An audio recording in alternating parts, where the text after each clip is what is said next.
السلام علیکم۔ ترک ون اردو کی ایک اور نئی ویڈیو میں آپ کو خوش آمدید کہتے ہیں۔ ناظرین، آج کی ویڈیو ہے ایک نیو ترک سیریز مولانا جلال الدین رومی کی زندگی پر بننے والی سیریز کی فرسٹ ویڈیو پر۔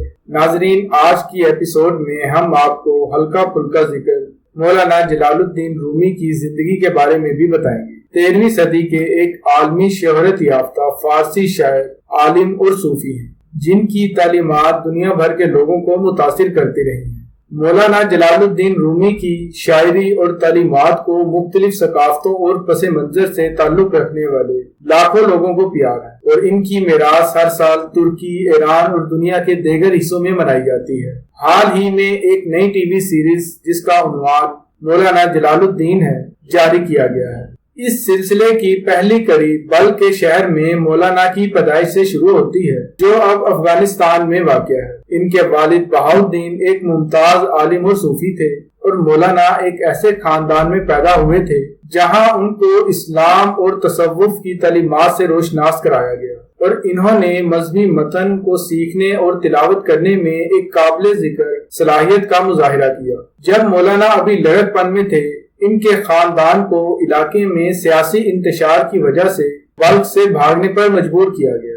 ناظرین، مولانا کے خاندان نے مغرب کی طرف سفر کیا اور آخر کار کونیا کے شہر میں آباد ہو گئے جو آج کل جدید ترکی میں واقع ہے۔ ناظرین، جیسا کہ آپ کورڈوس عثمان جو کہ بہت ہی سیریز رہی ہے اس میں آپ دیکھتے ہیں کہ کونیا تجارت اور ثقافت کا ایک ہلچل کا مرکز تھا۔ اسی طرح کونیا صوفی سرگرمیوں کا مرکز بھی رہا تھا۔ مولانا کے والد جلد ہی شہر کے صوفی برادری میں قابل احترام شخصیت بن گئے اور اسی طرح انہوں نے مولانا کو صوفی تعلیمات اور طریقوں کی ایک وسیع رینج سے روشناس کرایا تاکہ اس علم سے ان کے بیٹے مولانا جلال الدین بھی مستفید ہو سکیں۔ جیسا کہ مولانا بڑے ہوئے، انہوں نے اپنے وقت کے چند نامور علماء اور صوفیاء کے ساتھ مطالعہ کرنا شروع کیا۔ ناظرین، مولانا بچپن سے ہی ایک ذہین طالب علم تھے جن کا بڑے ہو کر انہوں نے عملی نمونہ پیش کیا۔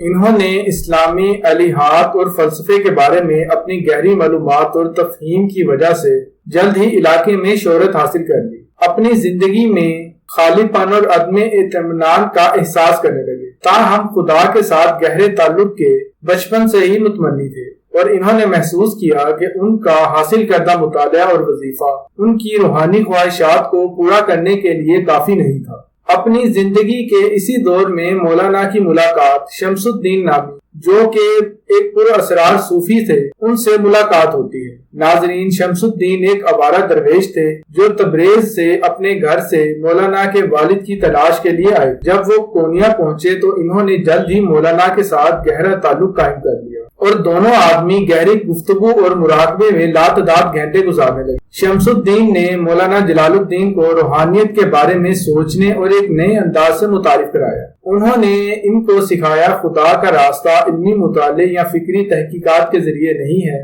بلکہ الہی کے براہ راست تجربے کے ذریعے حاصل ہوتا ہے۔ شمس نے مولانا کو اپنی کتابیں اور اپنی تعلیم ترک کرنے اور اس کے بجائے دعا، مراقبے اور روحانی مشق کے ذریعے خدا کے ساتھ گہرا تعلق پیدا کرنے پر ناظرین شمس کے سوچنے کے اس نئے انداز نے مولانا پر گہرا اثر مرتب کی اور انہوں نے اسے ایک ایسے راستے پر گامزن کیا جو بلا آخر ان کو تاریخ کے سب سے محبوب اور با اثر روحانی رہنماؤں میں سے ایک بنا دے گا۔ ناظرین، اس ترک سیریز میں مولانا کے مختلف حالات و واقعات کے بارے میں ذکر کیا گیا ہے اور ان کی وہ تعلیمات جن کے ذریعے وہ اپنے شاگردوں اور اپنے قریب ہم نواؤں کو اللہ تعالیٰ کی ذات سے مستفید اور ملانے کی جو کوشش کرتے تھے اسے بھی بڑے با اثر طریقے سے دکھایا گیا ہے۔